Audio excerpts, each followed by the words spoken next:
18-year-old male, not conscious, not breathing. 22 new pages of documents just released in the tragic death of 18-year-old Toyin Amuda. It's going to be an 18-year-old male, and CPR is in progress. You're watching Oklahoma's News 4 at 10.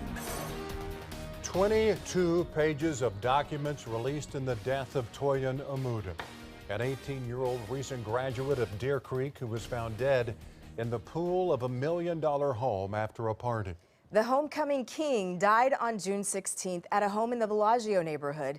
You'll remember investigators say they found empty beer cans, an empty vodka bottle, and an empty Jell-O package, along with at least 3 areas where it appeared someone had vomited. Toyin's lifeless body was found at the bottom of the pool, and we now know the gruesome discovery was made after the pool's lights were turned back on sometime after 2 o'clock. They'd been off since 12:30, according to this report. And we've also learned new details about the hours leading up to Toyin's death and what has unfolded since then.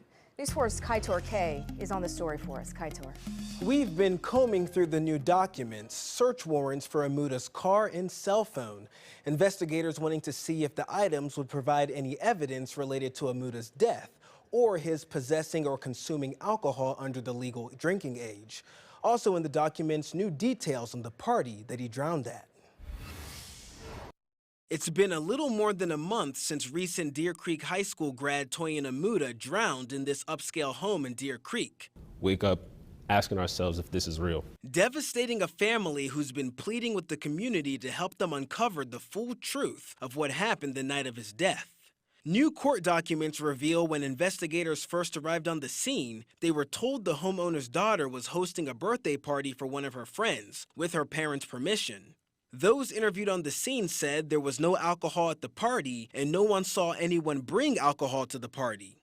Investigators learning there were about 25 to 35 people attending the party and none of the attendees were 21 years of age. However, 3 adults over the age of 21 were present on the premises.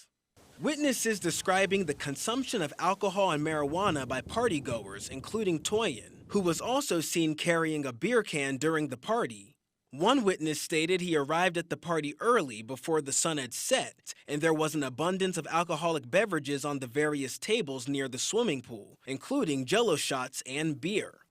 The court documents state investigators found many empty cans of beer and remnants of other alcoholic beverages inside trash bags near the pool, and vomit in multiple locations. New details from the medical examiner also listed, saying Toyin's stomach was enlarged and contained a pale yellow liquid indicative of alcohol. EMSA also noted a strong smell of alcohol on Toyin's person, and that it was reported Toyin did not know how to swim. His outer clothes were found nearby and they were not wet. Investigators note it is probable in an intoxicated state he decided to enter the swimming pool or fell into the swimming pool. During the investigation, it was also learned that Amuda left the party, then returned, but it's unknown where he went or what he did during this time. Investigators hoping to search Amuda's cell phone to aid in further investigation. However, the family and/or the legal counsel has since decided against cooperating with this agreement. Law enforcement now filing a search warrant ordering that phone be handed over. Meanwhile, investigators were able to search Toyin's car. They say no material evidence was recovered. We reached out to the Amuda family for reaction to the new documents, and they're considering our request.